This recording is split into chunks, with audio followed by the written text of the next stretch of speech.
Hi everyone, welcome to the latest edition of our Switching Sectors series. I'm delighted today to be joined by Akshay Kaul. He has been in the civil service for over 20 years now. He started his career as an investment banker before joining the Treasury in 2010. Akshay is now Director General for the Infrastructure Group at Ofgem. Welcome, Akshay. Thank you, Anna. So we're recording this on a Monday morning after the election result on Friday. And it would be amiss if we didn't just talk about that briefly. Have you had a weekend? Well, I'm sure, like many other people around the country, I was riveted by the election results. It's great to see a new government in place with a solid majority and a desire to get things done. And I think that is, for me, the overwhelming message from this election, is that people want a sense of purpose, they want a sense of direction. And so from an Ofgem perspective, I and the rest of my colleagues here are really, really keen to get on with it and support this new government as best as we can. And how was the atmosphere last week? I mean, I appreciate Ofgem is, slightly removed from the sort of political noise that you'd get in a sort of central department. But, how does it feel, kind of the week of a general election? Is it business as usual or is it a strange atmosphere? Yeah, I mean, to a large extent, as you say, we are sort of insulated quite deliberately from the political, sense of noise. But we are all civil servants here in Ofgem. We're a non-ministerial department, but we work very, very closely with the civil service in Whitehall. And so there was, obviously in the weeks leading up to the 4th of July, an incredible amount of preparatory work to figure out, how our programs would flex and adapt to a new government with potentially quite a different sense of direction. So we are well prepared and keen to get on with it. I bet. So you've worked in government now for, as I say, some 20 years plus. What is it about the roles you've undertaken that have kept you in the civil service? I started my career in banking, and banking is really interesting from the perspective of developing lots and lots of really useful skills in terms of, the sense of service, serving clients, being very focused on the value that you can generate for your customer, etc. So it develops all sorts of really, really useful skills. But it, in my experience, has always been relatively transactional, and I certainly found in my career at some point thinking, I think I've got what I want in terms of learning something new, but I'd like to do something that is bigger in a sense of purpose. And that's what really drew me to the civil service, the chance to take what you've learned, the skills that you've generated, the knowledge that you've acquired, and apply it to not just delivering a few transactions here and there, but to changing entire systems and making a massive difference to the lives of people in this country. And I think that's the true sense of opportunity that you can get, not just in roles in Ofgem, but any of the civil service roles that you see across the government, a sense to make a difference at quite a colossal scale, which I think is certainly what has attracted me into this profession. So in your current role as Director General for the Infrastructure Group at Ofgem, your role is pivotal to the net zero agenda. Can you tell us more about the most challenging bits and the most rewarding bits? It is a pivotal role, and Ofgem, as an economic regulator for the sector, I think is very central to the government's plans to decarbonize the power system and then to meet the net zero target for the economy as a whole by 2050, which is a very motivating challenge, because it's not just about serving the sector that we work in, but it's also potentially, a really, really important contributor to a challenge that faces the whole of humanity across this planet. In terms of what I find particularly challenging about the role, I think is the sense that we are one organization and we cannot achieve our goals just working in isolation in a kind of ivory tower. So we have to partner with colleagues in government, we have to partner with colleagues in other regulators, and we have to partner with colleagues in the industry, and of course now with the new independent system operator. So the importance of these collaborative skills and the challenge of collaborative skills when you're trying to work across organizations, which sometimes have very different incentives, different priorities, I think is definitely a challenge, but it's also a very motivating challenge. It's an incredibly interesting space to work in.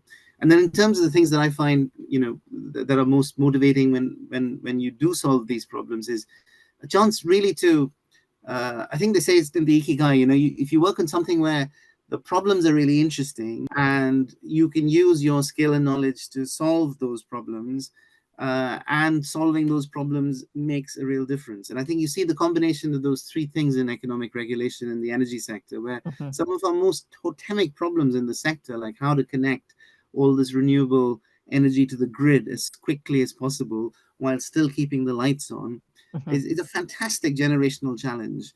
And we can actually use our expertise and our knowledge to solve this problem and deliver on this mission. And I think Yeah. that's what's most motivating about it for me. How important is it that government attracts technical specialists from industry into government? I think it's hugely important because a lot of the problems that we face across our economy, and particularly in the energy sector, require a great degree of domain knowledge in order to solve them. While there is always a case for really, really good policy generalists that work across lots and lots of areas, I think increasingly, both in the civil service as well as in regulators like ours, we need to attract and retain people from the sector that have deep knowledge of the Good. sector. And to me, that is one of the biggest recruitment challenges, Anna, is bringing in that sense of expertise from the private sector into government, and then keeping it there and keeping it Yes. motivated and giving people a sense of, real direction in their career, and a chance to make a big difference. And what, in your view, can the civil service learn from the commercial world, but really importantly, vice versa? Both sectors have a lot to learn from one another. I find the civil service can learn a lot about focus Mm-hmm. from the private sector. A sense of being very, very clear about the metrics of success and then really going after them. It's a bit of a cliche of management that you can't manage something that you can't measure. If you really apply your mind and you know what it is you're trying to change, and you measure it, you go after it with that laser sense of focus. Mm-hmm. That works really well in the private sector, and I think we could apply that kind of laser-like mentality more often in the civil service. Sometimes there's a tendency for things to become a little blurred, a little bit ambiguous, a little bit unclear. And I think what the private sector could learn from the public sector, I think, is sometimes taking the longer-term view and not Yeah. always going for what is short-term or what is convenient, but trying to keep the interests of customers, consumers, users of your services front and center in your mind. Because even if you have to sometimes make short-term sacrifices to serve their long-term gains, that Yeah. is, in my view, the best way of building a sustainable business in the long term. Reflecting on your time in the civil service, if you could go back in time, to young Akshay who joined the Treasury, if there was one piece of advice you could have given yourself back then, what would it be? I think the biggest thing when I look back is just how um, how unprepared I was for translating technical subjects into policy Yes. Yeah. recommendations. And the most practical skill that I recommend to anybody coming into the sector, whether you're coming mid-career or you're coming at the start of your career, is just to invest a bit of time in learning the art of writing in government, the art of presenting and communicating in government, Yes. because in a sense you're communicating to people who don't have a lot of knowledge, say ministers, are not experts in their fields, and they have very limited time.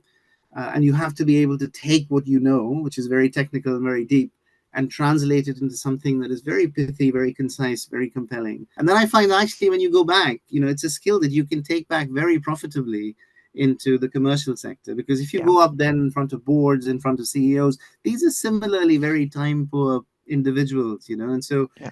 the ability to take a complicated topic and communicate powerfully with it, I think, is a Yeah. universal Yeah. benefit. And I think that's right. And I think it's sometimes not recognized or overlooked that it is a very specific skill, isn't it, to work with ministers and learn that sort of language and that sort of Absolutely. approach. But absolutely, as you say, transferable back into the private sector as well.